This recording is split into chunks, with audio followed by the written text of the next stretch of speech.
The nation is stunned after two mass shootings in two separate cities over the weekend.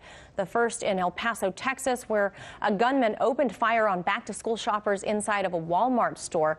Then hours later in Dayton, Ohio, another mass shooting took place in the city's historic part. Death tolls for both have been increasing as more people have been dying in the hospital. The death toll now standing at 32 total. Both shootings are bringing attention to our country's gun laws, mental health issues, and hate crimes. Today, President Trump addressed the nation and vowed to make changes.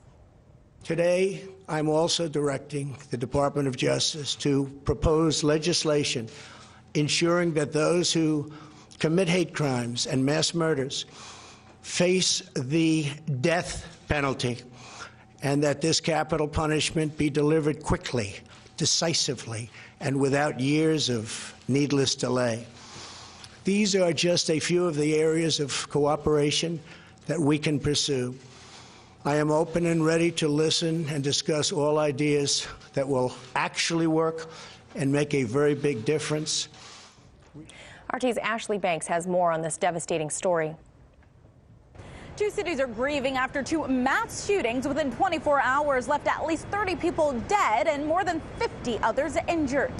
The first shooting unfolded in El Paso, Texas on Saturday. That's where 21-year-old Patrick Cruces from Dallas drove nearly 10 hours to a Walmart in El Paso.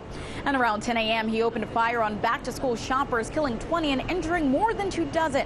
Witnesses say he was armed with an assault rifle and wearing protective gear when he unloaded his weapon. Shortly after the shooting, the governor of Texas addressed residents. Texas grieves for the people of El Paso today. On a day that would have been a normal day for someone to leisurely go shopping, turned into one of the most deadly days in the history of Texas. Lives were taken who should still be with us today. 20 innocent people from El Paso have lost their lives, and more than 24 more are injured. At least 20 minutes prior to the shooting, authorities say Cruces posted a message on 8chan, an online message board used by the far right, saying there's been a Hispanic invasion of Texas. He also expressed support for the gunman who killed 51 people in Christchurch in New Zealand earlier this year. Police arrested Cruces on the scene. He was then charged with capital murder, which means he could face the death penalty if found guilty. According to officials, since his arrest, he has been working with investigators and has told them he acted alone. At this time, the shooting is considered to be the 8th deadliest shooting in modern U.S. history.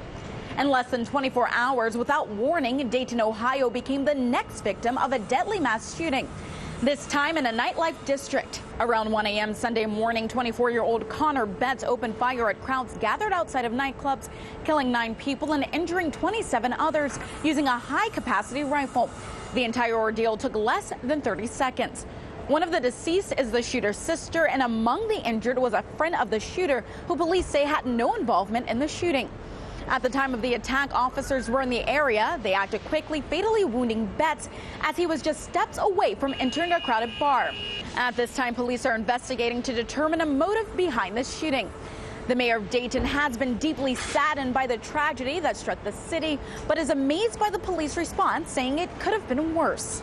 The officers were there less than a minute from the beginning of the shooting. The shooter was able to kill 9 people and injure 26 in less than a minute.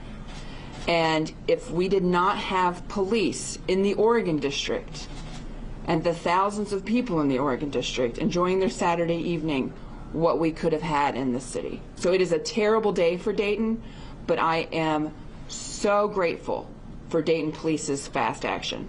President Donald Trump has linked the shootings to mental illness. He stated more has to be done to prevent these shootings from taking place. He added, hate has no place in our country, and we are going to take care of it.